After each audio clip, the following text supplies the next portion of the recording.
So I'm gonna add some carrots now. We're approaching just maybe about 2.5, 3 hours in. I already have added the garlic.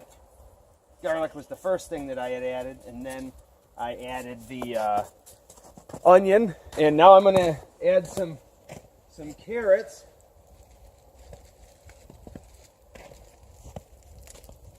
So leave the carrots just slightly bigger, actually, to stew a little bit longer before they turn to complete mush. But I guess peeling it isn't quite, all that necessary. But sometimes just to get some of the stuff off of them, sometimes it's not a bad idea. Of course, you could use the back of your knife for this if you got the squared off spine. That works just fine too.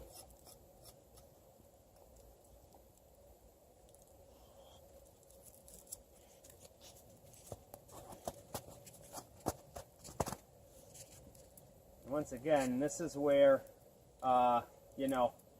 these hunting knives that I speak of, or knives that are geared more for the slicing with the different grinds other than Scandinavian.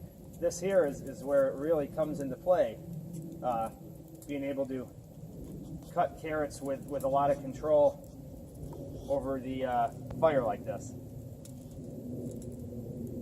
And the cutting board I have is a rather small cutting board, and it's good. It's good for some stuff, but overall, it's it can leave a little to be desired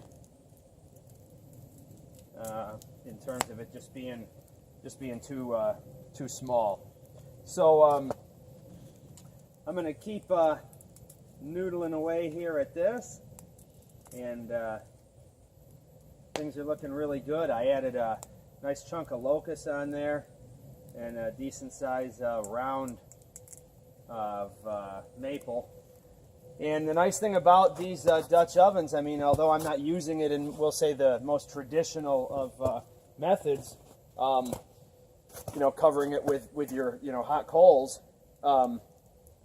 they hold the heat really well. So I'm looking at getting about a 6.5, 7 hour cook out of this. So once it's nice and hot, and I've had it boiling, and it could almost, it still has a very, very slow amount of movement in the water. So it could be on the cusp of boiling. So it's sort of like a crock pot, if you will, when you're cooking it for this long. And that chicken breast looks really, really fantastic in there, and things are looking real well. So we'll keep you posted, and camp so far is working out very nicely. Take care.